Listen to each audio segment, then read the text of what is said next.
வணக்கம். இந்திய நேரப்படி இரவு 8:30 மணி செய்திகள். முதலில் ஜெம் தலைப்புச் செய்திகளை காணலாம். சட்டசபை நிறைவு நாளில் உறுப்பினர்களின் கேள்விக்கு பதிலளிப்பதில் மக்கள் பணத்தை தொட மாட்டோம், தொட்டவர்களை விடமாட்டோம் என முதலமைச்சர் ஜோசப் விஜய் உறுதி. தாய்மாமன் தங்க மோதிரம் திட்டம் செப்டம்பர் 15ஆம் தேதி தொடங்கி வைக்கப்படும். முதலமைச்சர் ஜோசப் விஜய் அறிவிப்பு. 40 டிஎம்சி தண்ணீரை தமிழகத்திற்கு திறந்துவிட வேண்டும். கர்நாடக அரசிற்கு காவிரி மேலாண்மை ஆணையம் உத்தரவு. கத்தார் எரிவாயு ஆலையில் ஏற்பட்ட வெடி விபத்தில் 12 இந்தியர்கள் உட்பட 13 பேர் உயிரிழப்பு. இனி விரிவான செய்திகளை காணலாம். சட்டசபை நிறைவு நாளான இன்று உறுப்பினர்களின் கேள்விக்கு பதிலளித்து முதலமைச்சர் ஜோசப் விஜய் பேசும்போது மக்கள் பணத்தை தொடமாட்டோம், தொட்டவர்களை விடமாட்டோம் என்று தெரிவித்தார். சட்டசபை நிறைவு நாளான இன்று உறுப்பினர்களின் கேள்விகளுக்கு பதிலளித்து முதலமைச்சர் ஜோசப் விஜய் பேசினார். அப்போது தாவேகாவை தேர்ந்தெடுத்த தமிழக மக்களுக்கு மனமார்ந்த நன்றி என்று தெரிவித்தார். மேலும் மக்கள் சேவையில் ஒன்றிணைந்து பணித்தால் தமிழகம் முதலிடத்தில் இருக்கும் என்றும், ஷூட்டிங்கில் இருந்து நேராக சட்டசபைக்கு வந்து முதலமைச்சரான மாதிரி சிலர் இமேஜ் கிரியேட் பண்றாங்க, அவர்கள் பாணியிலேயே பதில் கூறுவதென்றால் அது வெறும் ரீல் தான், ரியல் கிடையாது என்றும், ஒவ்வொரு வீட்டிலும் இதயத்தில் இடம் பிடித்தால் முதலமைச்சர் ஆனேன் என்று தெரிவித்தார். மேலும் போதைப் பொருள் விவகாரத்தை பல வருடம் கண்டு கொள்ளாததால் தற்போது பிரச்சனை ஏற்பட்டுள்ளது என்றும், கடந்த ஆட்சியில் நடந்த சம்பவங்களுக்கு தற்போது விடை கிடைக்கிறது என்றார். மக்கள் பணத்திலிருந்து ஒரு பைசா கூட தொடமாட்டோம், தொடவும் விடமாட்டோம், தொட்டவர்களையும் விடமாட்டோம், தப்பே செய்ய மாட்டோம் என்றும் முதலமைச்சர் ஜோசப் விஜய் தெரிவித்தார். முதலமைச்சர் ஜோசப் விஜயின் பேச்சுக்கிடையே திமுகவை சேர்ந்த எதிர்கட்சியினர் அவையில் இருந்து வெளிநடப்பு செய்தனர். தாய்மாமன் தங்க மோதிரம் திட்டம் செப்டம்பர் 15ஆம் தேதி தொடங்கி வைக்கப்படும் என முதலமைச்சர் ஜோசப் விஜய் அறிவித்துள்ளார். அரசு மருத்துவமனைகளில் பிரசவிக்கும் ஒவ்வொரு குழந்தையையும் மற்றும் பிரசவித்த தாயையும் கௌரவிக்கும் விதமாக தாய்மாமன் தங்க மோதிரம் திட்டம் வடிவமைக்கப்பட்டு இத்திட்டத்தை நடைமுறைப்படுத்த இன்று அரசாணை வெளியிடப்பட்டது. இத்திட்டத்தை மாநிலத்தில் செயல்படுத்துவதற்காக தமிழ்நாடு அரசு ஆண்டுதோறும் ரூபாய் 755 கோடியே 83 லட்சம் நிதியை ஒதுக்கீடு செய்கிறது. இத்திட்டத்திற்கான ஒப்பந்த புள்ளிகள் உடனடியாக கோருவதற்கு தமிழ்நாடு முதலமைச்சர் ஜோசப் விஜய் உத்தரவிட்டுள்ளார். இத்திட்டத்தின் கீழ் ஜூன் 22ஆம் தேதி முதல் அரசு மருத்துவமனைகளில் பிறக்கும் குழந்தைகள் பயன்பெறுவார்கள் என்றும், தாய்மாமன் தங்க மோதிரம் திட்டம் பேரறிஞர் அண்ணா பிறந்த நாளான செப்டம்பர் 15ஆம் தேதி துவக்கி வைக்கப்படும் என முதலமைச்சர் ஜோசப் விஜய் அரசாணை வெளியிட்டுள்ளார். 40 டிஎம்சி தண்ணீரை தமிழகத்திற்கு திறந்துவிட வேண்டும் என கர்நாடக அரசிற்கு காவிரி மேலாண்மை ஆணையம் உத்தரவு பிறப்பித்துள்ளது. காவிரி நதிநீர் பங்கீட்டில் கர்நாடகம், தமிழ்நாடு, புதுச்சேரி மற்றும் கேரளம் ஆகிய 4 மாநிலங்களுக்கிடையே சுமூக தீர்வை காண்பதற்காக உச்சநீதிமன்றம் வழிகாட்டுதலின்படி காவிரி மேலாண்மை ஆணையமும் காவிரி ஒழுங்காற்று குழுவும் அமைக்கப்பட்டன. இதில் 2 அமைப்புகளும் மாதந்தோறும் கூடி நீர் பங்கீட்டு பிரச்சனைகள் பற்றி ஆலோசிக்கின்றன. அதன்படி காவிரி மேலாண்மை ஆணையம் சார்பில் இதுவரை 51 கூட்டங்கள் நடத்தப்பட்டன. இந்நிலையில் 52வது கூட்டம் இன்று பிற்பகல் 2:30 மணிக்கு டெல்லியில் நடத்தப்பட்டது. கூட்டத்தில் தமிழ்நாடு, கர்நாடகம், கேரளம், புதுச்சேரி சேர்ந்த நீர்வளத்துறை அதிகாரிகள் பங்கேற்றனர். தமிழக நீர்வளத்துறை செயலாளர் சத்யபிரதா சாகு, காவிரி தொழில்நுட்ப குழு தலைவர் சுப்பிரமணியம் ஆகியோர் பங்கேற்றனர். கூட்டத்தில் நீர்த்தேக்கங்களில் குறைந்த அளவே நீர் இருப்பதாக கர்நாடகா கூறுகிறது என்றும், இதற்கு தமிழகம் தரப்பில் கோடை காலங்களில் அனுமதிக்கப்பட்ட அளவை விட அதிக நீரை கர்நாடகா பயன்படுத்திவிட்டு நீர்த்தேக்கங்களில் குறைந்த அளவே நீர் இருப்பதாக கூறுவதை ஏற்க முடியாது என தெரிவித்தது. அத்துடன் ஜூன், ஜூலை மாதத்திற்கு மொத்தமாக 40 டிஎம்சி காவிரி நீர் தேவை என தமிழக அரசு தரப்பில் வலியுறுத்தப்பட்டது. இதனையடுத்து ஜூன் மாதத்திற்கு 9.19 டிஎம்சி தண்ணீரும், ஜூலை மாதத்திற்கு 31.24 டிஎம்சி தண்ணீரும் என 40 டிஎம்சி தண்ணீரை தமிழகத்திற்கு திறந்துவிட வேண்டும் என கர்நாடக அரசுக்கு காவிரி மேலாண்மை ஆணையம் உத்தரவு பிறப்பித்துள்ளது. கத்தார் எரிவாயு ஆலையில் ஏற்பட்ட வெடி விபத்தில் 12 இந்தியர்கள் உட்பட 13 பேர் உயிரிழந்தனர். அணுசக்தி ஒப்பந்தம் தொடர்பாக ஈரான் நாட்டை அமெரிக்கா மற்றும் இஸ்ரேல் நாடுகள் இணைந்து கடந்த பிப்ரவரி இறுதியில் தாக்கின. இதில் ஈரானில் 2000க்கும் மேற்பட்டோர் உயிரிழந்தனர். இந்நிலையில் வளைகுடா நாடுகள் அமெரிக்காவிற்கு ஆதரவாக இருந்தன. அந்நாடுகளில் அமெரிக்காவின் படைத்தளங்கள் அமைக்கப்பட்டன. இதனால் அந்த நாடுகளையும் ஈரான் தாக்கியது. அதில் கத்தார் நாட்டின் ராஸ் லப்பான் பகுதியில் உள்ள இயற்கை எரிவாயு ஆலையில் ஏற்றுமதி முனையம் குண்டு வீச்சால் கடுமையாக பாதிக்கப்பட்டது. இதனால் அங்கிருந்து மற்ற நாடுகளுக்கு எரிவாயு ஏற்றுமதி செய்யும் பணிகள் அனைத்தும் முழுமையாக நிறுத்தப்பட்டன. இந்நிலையில் நிரந்தர போர் நிறுத்துவதற்கான அமைச்சு பேச்சுவார்த்தைகள் நடந்து வருகின்றன. இதனால் பதற்றம் தணிந்ததை தொடர்ந்து கத்தார் அரசு தனது மூடி கிடந்த எரிவாயு ஏற்றுமதி முனையத்தை மீண்டும் இயக்கி உற்பத்தியை தொடங்க திட்டமிட்டது. இதற்காக ஊழியர்கள் மற்றும் இன்ஜினியர்கள் அங்குள்ள பர்சான் எரிவாயு விநியோக ஆலையில் மறுசீரமைப்பு பணிகளில் ஈடுபட்டு வந்தனர். அப்போது எதிர்பாராத விதமாக அங்கு பயங்கர சத்தத்துடன் வெடி விபத்து ஏற்பட்டு ஆலை முழுவதும் தீப்பற்றி எரிந்தது. இந்த கோர விபத்தில் ஆலையில் பணியாற்றி கொண்டிருந்த 12 இந்தியர்கள் உட்பட 13 பேர் உடல் கருகி உயிரிழந்தனர். 66 தொழிலாளர்கள் படுகாயமடைந்தனர். மேலும் 18 தொழிலாளர்கள் மாயமாகி உள்ளனர். விபத்தில் உயிரிழந்தவர்களை அடையாளம் காணும் பணியுடன் மாயமான தொழிலாளர்களை மீட்கும் பணி தீவிரமாக நடைபெற்று வருகிறது. பூந்தமல்லியில் அதிமுக சார்பில் நடைபெற்ற செயல் வீரர்கள் கூட்டத்தில் மத்திய மாவட்ட செயலாளராக பொறுப்பேற்றுள்ள KS ரவிச்சந்திரன் கட்சி தொண்டர்கள் 3000 பேருக்கு நலத்திட்ட உதவிகளுடன் பிரியாணி வழங்கினார். அதிமுக பொதுச் செயலாளரும் முன்னாள் முதலமைச்சருமான எடப்பாடி K பழனிசாமி ஆணைப்படி திருவள்ளூர் மத்திய மாவட்ட செயல் வீரர்கள் கூட்டம் குமணம்சாவடியில் நடைபெற்றது. கூட்டத்திற்கு மாவட்ட அவைத்தலைவர் தீபா கண்ணன் தலைமை தாங்கினார். கூட்டத்தில் மாவட்ட செயலாளர் பூவை KS ரவிச்சந்திரன் பங்கேற்று சிறப்புரையாற்றினார். கூட்டத்தில் பூந்தமல்லி நகர செயலாளராக இருந்த KS ரவிச்சந்திரனை மத்திய மாவட்ட செயலாளராக நியமனம் செய்ததற்கும் நடந்து முடிந்த பொது தேர்தலில் தமிழகம் முழுவதும் 193 தொகுதிகளில் சூறாவளி பயணம் மேற்கொண்டு 47 அதிமுக வேட்பாளர்களையும் 6 கூட்டணி கட்சி வேட்பாளர்களையும் வெற்றி பெற பாடுபட்ட பொதுச் செயலாளருக்கு நன்றி தெரிவித்தும் தீர்மானம் நிறைவேற்றப்பட்டது. மேலும் நடைபெறவுள்ள சட்டமன்ற இடைத்தேர்தலை மற்றும் உள்ளாட்சி தேர்தல்களில் அனைத்து இடங்களிலும் அதிமுக வெற்றி பெற பாடுபடுவது என்றும் எடப்பாடி பழனிசாமி அதிமுக பொதுச் செயலாளராக தொடர்ந்து பணியாற்ற திருவள்ளூர் மத்திய மாவட்ட அதிமுக முழு ஒத்துழைப்பும் ஆதரவையும் அளிக்கும் என்றும் தீர்மானங்கள் நிறைவேற்றப்பட்டது. நிகழ்ச்சியை தொடர்ந்து 3000 அதிமுக தொண்டர்களுக்கு மாவட்ட செயலாளர் பூவை KS ரவிச்சந்திரன் வேட்டி, சேலை, கடிகாரம் மற்றும் நலத்திட்ட உதவிகளையும் மட்டன் பிரியாணி மற்றும் சிக்கன் 65 ஆகியவற்றையும் வழங்கினார். பிரதமர் நரேந்திர மோடி, உள்துறை அமைச்சர் அமித்ஷா ஆகியோரின் உறவினர்கள்தான் ஆளுநர்களாக நியமனம் செய்யப்படுகிறார்கள் என்று தெரிவித்த அமைச்சர் நிர்மல்குமாரின் பேச்சிற்கு சென்னை தியாகராய நகரில் பாஜக மாநில தலைவர் நயினார் நாகேந்திரன் கடும் கண்டனம் தெரிவித்துள்ளார். பாரதிய ஜனதா சங்கத்தின் நிறுவனரும் அதன் முதல் தலைவருமான டாக்டர் ஷியாமா பிரசாத் முகர்ஜியின் நினைவு தினத்தை ஒட்டி பாஜக மாநில தலைமை அலுவலகமான கமலாயத்தில் அவரது உருவப்படத்திற்கு பாஜக மாநில தலைவர் நயினார் நாகேந்திரன், மேலிட பொறுப்பாளர் அரவிந்தன் மேனன் மற்றும் பாஜக நிர்வாகிகள் மலர்தூவி அஞ்சலி செலுத்தினர். நிகழ்ச்சியை தொடர்ந்து நயினார் நாகேந்திரன் செய்தியாளர்களை சந்தித்து பேசினார்.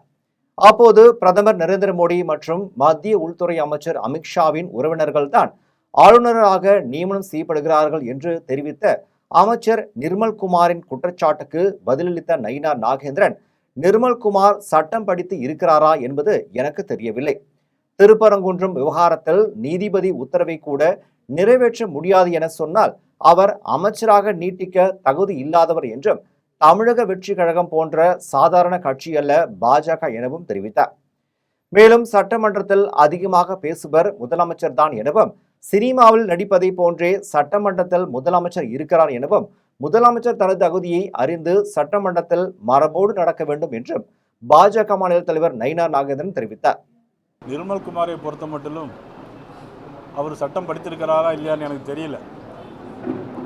சட்டம் படித்திருந்தா திருப்பரங்குன்றத்தில் தீபம் ஏற்றுவதற்கு நீதிமன்ற நீதிபதி, உயர் நீதிமன்ற நீதிபதி உத்தரவையும் கூட நிறைவேற்ற முடியாதுன்னு சொன்னால், கான்ஸ்டியூஷன் படி அவர் சட்டமன்ற உறுப்பினராக மட்டுமல்ல அமைச்சராகவும் நீடிப்பதற்கு ஒரு தகுதி இல்லாத நபர் இன்றைக்கு நிர்மல்குமார். இப்பொழுது என்ன சொல்லியிருக்காருன்னா, பிரைம் மினிஸ்டரோ அல்லது ஹோம் மினிஸ்டரோ உறவினர்களோ நியமிக்கலான்னா எங்கேயாவது நியமித்திருக்காருன்னா சொல்லணும். உங்களுடைய கட்சி மாதிரி ஏனோதான மாதிரி கட்சி இல்லை. இந்த கட்சி தமிழக வெற்றி கழகம் மாதிரி ஒரு சாதாரண கட்சி இல்லை, பாரதிய ஜனதா கட்சி. இன்று மட்டுமல்ல, இனி வருங்காலங்களிலும் எத்தனை தேர்தல் வந்தாலும் சரி, பாரதிய ஜனதா கட்சி தான் இந்திய நாட்டை ஆள போகின்ற கட்சி. விழுப்புரத்தில் 100 நாள் வேலை திட்டத்திற்கு உரிய நிதி ஒதுக்க வேண்டும், 140 நாட்கள் வேலை வழங்க வேண்டும் என்பன உள்ளிட்ட பல்வேறு கோரிக்கைகளை வலியுறுத்தி விழுப்புரத்தில் விவசாய தொழிலாளர் சங்கத்தினர் கண்டன ஆர்ப்பாட்டத்தில் ஈடுபட்டனர். விழுப்புரம் புதிய பேருந்து நிலையம் அருகில் உள்ள நகராட்சி திடலில் தமிழ் மாநில விவசாய தொழிலாளர்கள் சங்கத்தினர் பல்வேறு கோரிக்கைகளை வலியுறுத்தி கண்டன ஆர்ப்பாட்டத்தில் ஈடுபட்டனர். அப்போது 100 நாள் வேலை திட்டத்தை முறையாக செயல்படுத்த வேண்டும், உரிய நிதி ஒதுக்க வேண்டும், பணியிடத்தில் புகைப்படம் எடுக்கும் முறையை ரத்து செய்ய வேண்டும், ஆண்டுக்கு 140 நாட்கள் வேலை என்பதை உறுதிப்படுத்த வேண்டும் என்பன உள்ளிட்ட 13 அம்ச கோரிக்கைகளை வலியுறுத்தி கண்டன கோஷங்களை எழுப்பினர். இதில் விவசாயிகள் பலரும் கலந்து கொண்டனர். பிபிஜி ராம்ஜி என்கிற பெயரால் இன்றைக்கு அந்த திட்டத்தை அமலாக்க துடித்துக் கொண்டிருக்கிறது. அந்த திட்டத்தினுடைய நோக்கம் 100 நாள் வேலை முற்றிலும் முடக்குவதுதான். அன்றைக்கு இந்த திட்டம் உருவாக்குகிற போது மன்மோகன் சிங் ஆட்சி காலத்தில் 1,20,000 கோடி ரூபாய் ஒதுக்கி இந்த திட்டத்தை நிறைவேற்றினார்கள். 100 நாள் வழங்கப்பட வேண்டும். ஒரு கிராமத்திலே 10 பேர் 20 பேர் ஒன்று கூடி ஊராட்சி மன்ற நிர்வாகத்திலே வேலை கேட்டால் அது உடனடியாக வழங்க வேண்டும். சென்னை போரூரில் செயல்படும் ஸ்ரீ ராமச்சந்திர ஆராய்ச்சி நிறுவனத்தில் மருந்தாக்கியல் மாணவர்களுக்கான தேசிய அளவிலான மாநாடு நடைபெற்றது. சென்னை போரூரில் செயல்படும் ஸ்ரீ ராமச்சந்திரா உயர்கல்வி மற்றும் ஆராய்ச்சி நிறுவனத்தில் மருந்தாக்கியல் துறை மற்றும் இந்திய மருந்தியல் ஆசிரியர் சங்கம் சார்பில் தேசிய அளவிலான மாநாடு நடைபெற்றது. மாநாட்டில் தமிழ்நாடு, கேரளா, ஆந்திரா, தெலுங்கானா, பாண்டிச்சேரி, கர்நாடகா என நாட்டின் பல்வேறு மாநிலத்தை சேர்ந்த மாணவர்கள் மற்றும் ஆராய்ச்சியாளர்கள் என 3000க்கும் மேற்பட்டோர் பங்கேற்றனர்.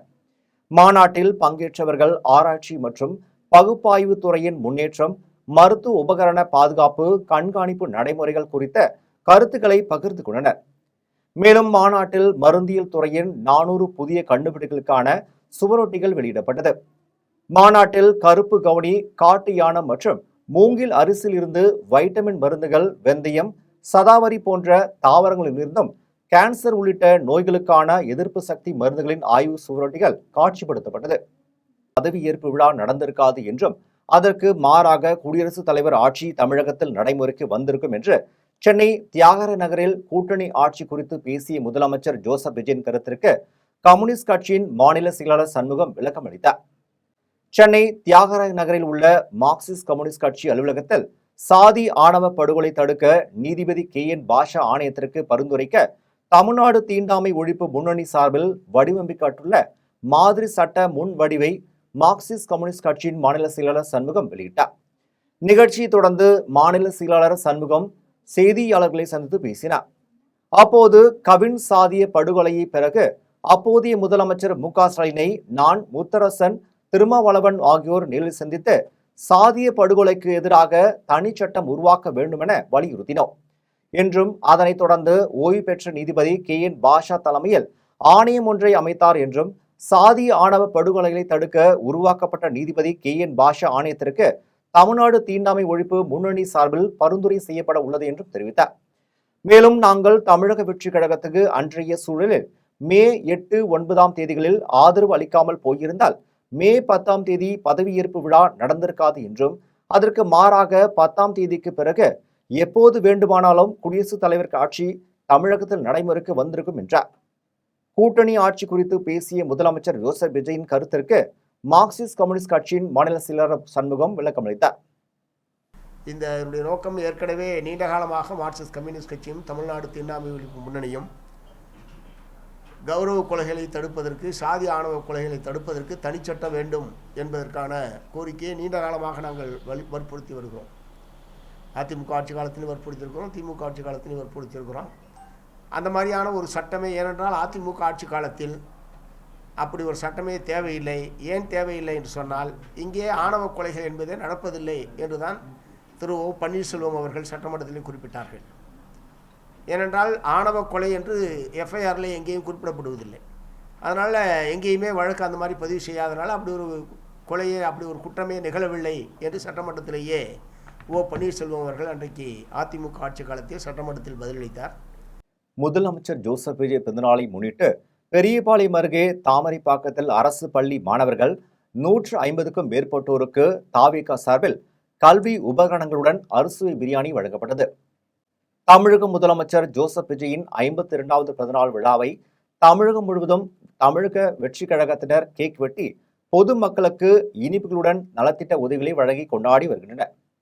அதன் ஒரு பகுதியாக திருவள்ளூர் தெற்கு மாவட்டம் எல்லாபுரம் தெற்கு ஒன்றியத்துக்குட்பட்ட தாமரைப்பாக்கம் ஊராட்சியில் உள்ள அரசு அங்கன்வாடி மையம் மற்றும் 2 அரசு தொடக்கப் பள்ளிகளில் கல்வி பயின்று வரும் 150 மாணவ மாணவிகளுக்கு தாவேகா நிர்வாகி யுவராஜ் யஷ்வந்த் ஏற்பாட்டில் நோட்டு புத்தகங்கள் உள்ளிட்ட கல்வி உபகரணங்கள் வழங்கும் நிகழ்ச்சி நடைபெற்றது.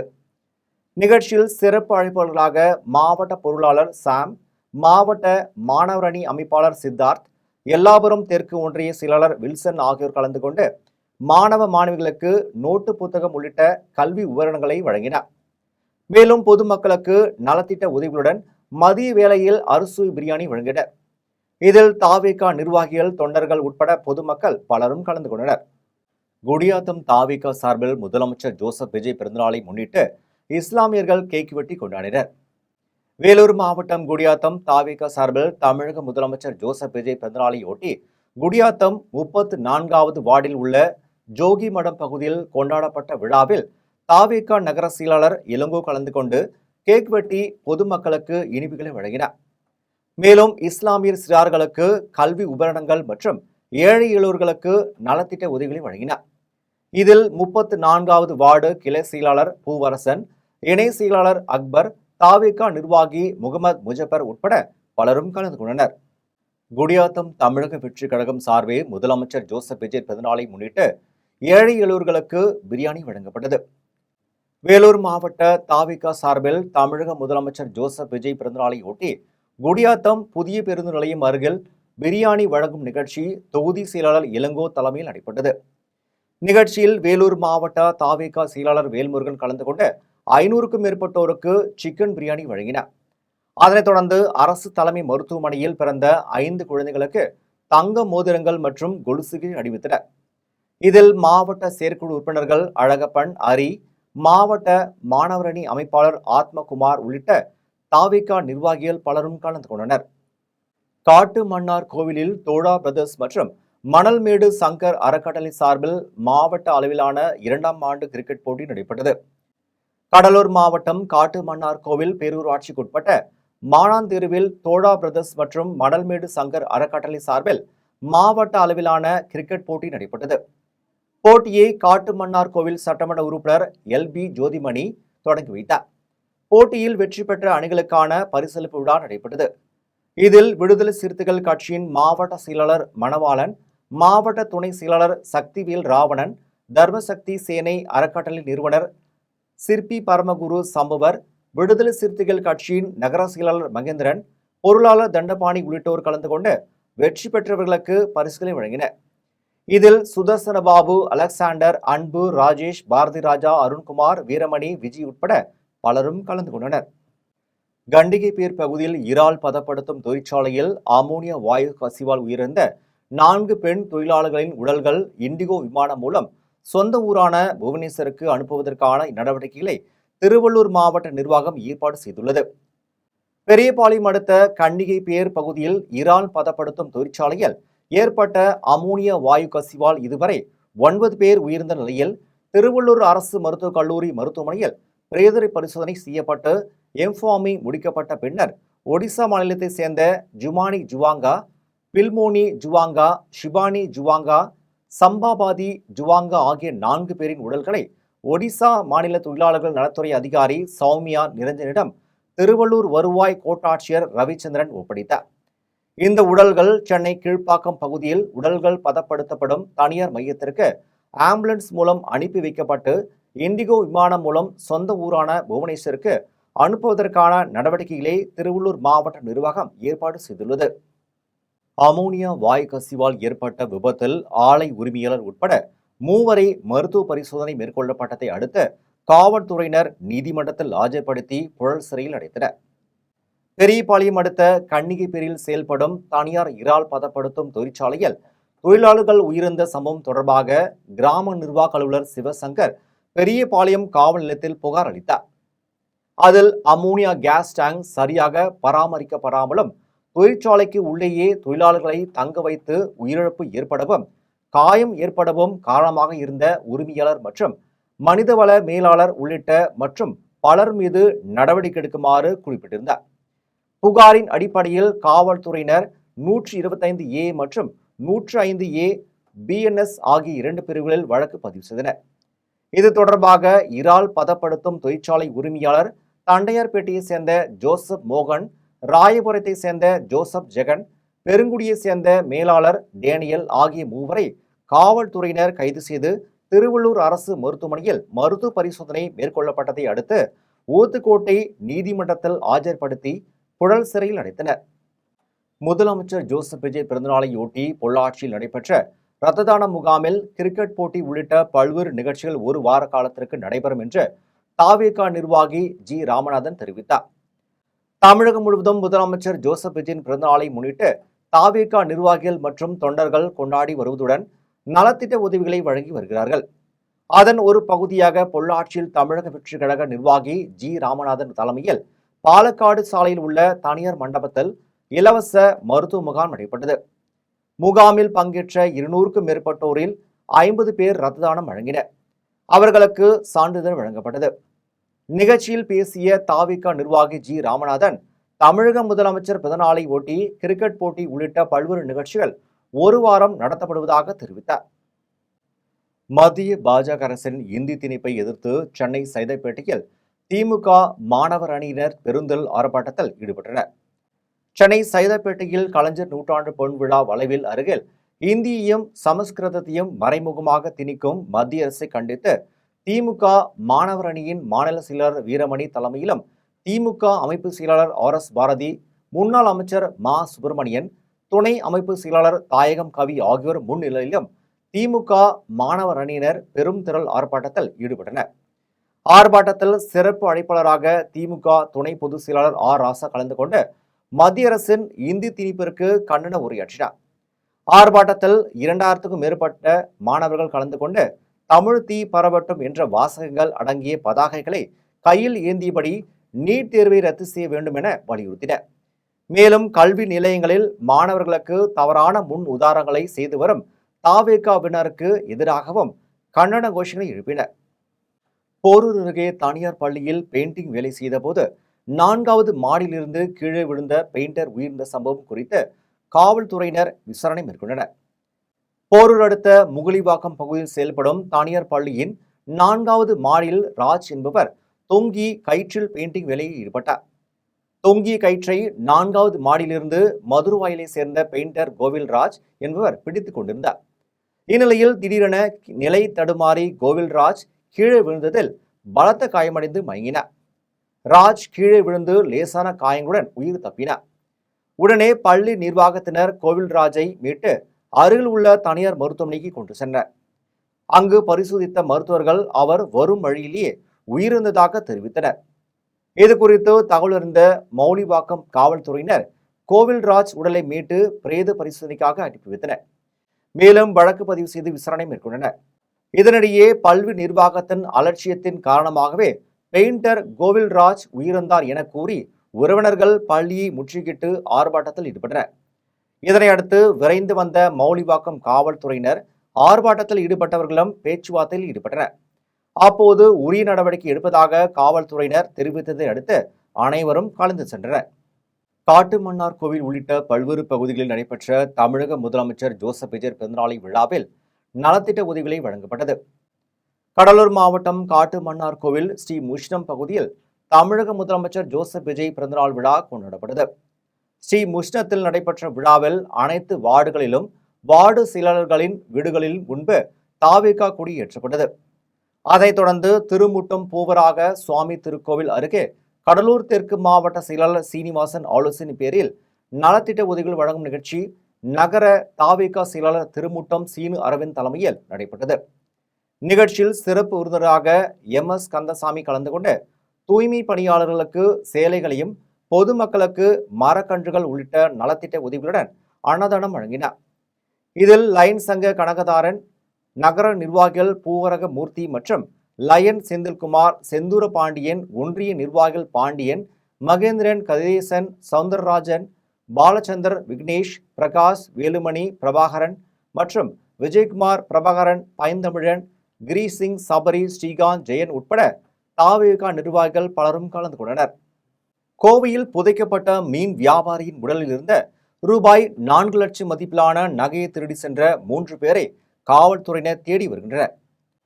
கோவை சௌரிபாளையம் பகுதியைச் சேர்ந்த மீன் வியாபாரி நாகராஜ் என்பவர் உடல்நலக்குறைவால் உயிரிழந்தார். இவர் தனது கழுத்தில் மீன் டாலர் பொறித்த 3.5 சவரன் தங்க செயினை எப்பொழுதும் அணிந்திருந்தார். ஆசையுடன் அருந்திருந்த செயினுடன் அவரது உடலை அடக்கம் செய்ய மகன்கள், உறவினர்கள் முடிவு செய்து சௌரிபாளையத்தில் உள்ள மாநகராட்சி மயானத்தில் அடக்கம் செய்தனர். இந்நிலையில் 16வது நாள் காரியத்திற்காக அவரது உடல் புதைக்கப்பட்ட இடத்தை சுத்தம் செய்ய மகன் வெங்கடேஷ்குமார் மற்றும் உறவினர்கள் சென்றனர். அப்போது அவரது உடல் அடக்கம் செய்யப்பட்ட இடத்தில் குழி தோண்டப்பட்டு இருந்தது குறித்து சுடுகாட்டில் தண்ணீர் விடும் வேலையை செய்து வரும் கார்த்திகேயனிடம் விசாரித்த போது சக்திவேல், மணிகண்டன் ஆகியோர் நாகராஜின் உடலை புதைத்துவிட்டு சென்ற இரவு குழியை தோண்டி 4 லட்சம் மதிப்பிலான 3.5 சவரன் தங்கச்சேனை திருடி சென்று அதனை விற்று தனக்கு ரூபாய் 30,000 கொடுத்துவிட்டு 2 பேரும் தலைமறைவாக உள்ளனர் என கார்த்திகேயன் தெரிவித்தார். இதனையடுத்து வெங்கடேஷ்குமார் அளித்த புகாரின் பேரில் சௌரிபாளையம் காவல்துறையினர் 3 பேர் மீதும் வழக்கு பதிவு செய்து தலைமறைவாக உள்ள சக்திவேல், மணிகண்டனை தேடி வருகின்றனர். விளாத்திக்குளம் அருகே சித்தலங்கரையில் அமைந்துள்ள வெட்காளியம்மன் திருக்கோவிலில் ஆனி மாத மகா கேள்வி பூஜையில் பல்வேறு மாவட்டங்களைச் சேர்ந்த பக்தர்கள் இருமுடி கட்டி வந்து நேர்த்திக்கடனை செலுத்தினர். தூத்துக்குடி மாவட்டம் விளாத்திக்குளம் அருகே உள்ள சித்தலங்கரையில் அமைந்துள்ள ஸ்ரீ வெக்காளியம்மன் காளி பராசக்தி பீடத்தில் ஆனி மாத வேள்வி பூஜை, சக்தி மாலை இருமுடி விழா, மகா யாகம் உள்ளிட்ட நிகழ்ச்சிகள் நடைபெற்றது. அதன் பின்னர் யாக குண்டத்தில் நம் அன்றாடம் பயன்படுத்தப்படும் பழ வகைகள், உணவு தானியங்கள், உடைகள், குழந்தை தொட்டில் உள்ளிட்டவற்றை செலுத்தி யாக வேள்விகள் நடைபெற்றது. அதைத் தொடர்ந்து முளைப்பாரி ஊர்வலம் நடைபெற்றது. அதன் பின்னர் 42 அடி உயரமுடைய வெட்காளியம்மனுக்கு பால் அபிஷேகம் செய்யப்பட்டு எலுமிச்சை மாலை அணிவித்து சிறப்பு தீபாராதனை காண்பிக்கப்பட்டது. ஆனி மாத இருமுடி கட்டும் விழாவிற்கு ஆண்டுதோறும் பக்தர்கள் கூட்டம் வெக்காளியம்மன் கோவிலுக்கு அதிகமாக வருவதால் இன்று 2வது கட்டமாக விழுப்புரம், சென்னை, காஞ்சிபுரம், திருவள்ளூர், செங்கல்பட்டு உள்ளிட்ட பகுதியிலிருந்து விரதமிருந்த 1000க்கும் மேற்பட்ட பக்தர்கள் காப்பு கட்டி கொண்டு இருமுடி கட்டி வந்து பம்பை வாத்தியங்களுடன் நேர்த்திக்கடனை செலுத்தினர். ஆலந்தூரில் நடைபெற்ற தமிழக வெற்றிக் கழக தலைவரும் முதலமைச்சருமான ஜோசப் விஜயின் பிறந்தநாள் விழாவில் தெற்கு பகுதி செயலாளர் மதன் ஏழை எளியோர்களுக்கு நலத்திட்ட உதவிகளை வழங்கினார். சென்னை ஆலந்தூரில் 164வது வட்ட தாவேகா நிர்வாகி மணிகண்டன் ஏற்பாட்டில் முதலமைச்சர் ஜோசப் விஜயின் 52வது பிறந்தநாள் விழா கொண்டாடப்பட்டது. விழாவில் சிறப்பு விருந்தினராக தெற்கு பகுதி செயலாளர் மதன் கலந்து கொண்டு ஏழை எளிய மக்களுக்கு பால், பழம் உள்ளிட்ட நலத்திட்ட உதவிகளை வழங்கினார். விழாவில் தமிழக வெற்றிக் கழக நிர்வாகிகள், தொண்டர்கள் என பொதுமக்கள் பலரும் கலந்து கொண்டனர். மீண்டும் ஜெம் தலைப்புச் செய்திகள். சட்டசபை நிறைவு நாளில் உறுப்பினர்களின் கேள்விக்கு பதிலளிப்பதில் மக்கள் பணத்தை தொட மாட்டோம், தொட்டவர்களை விடமாட்டோம் என முதலமைச்சர் ஜோசப் விஜய் உறுதி. தாய்மாமன் தங்க மோதிரம் திட்டம் செப்டம்பர் 15ஆம் தேதி தொடங்கி வைக்கப்படும், முதலமைச்சர் ஜோசப் விஜய் அறிவிப்பு. 40 TMC தண்ணீரை தமிழகத்திற்கு திறந்துவிட வேண்டும், கர்நாடக அரசிற்கு காவிரி மேலாண்மை ஆணையம் உத்தரவு. கத்தார் எரிவாயு ஆலையில் ஏற்பட்ட வெடி விபத்தில் 12 இந்தியர்கள் உட்பட 13 பேர் உயிரிழப்பு. இத்துடன் ஜெம் செய்திகள் நிறைவடைகின்றன. மீண்டும் ஜெம் செய்திகள் இரவு 12 மணிக்கு. உடனுக்குடன் செய்திகளை காண GemLive.tv என்ற இணையதளத்தில் இணைந்திருங்கள். நன்றி, வணக்கம்.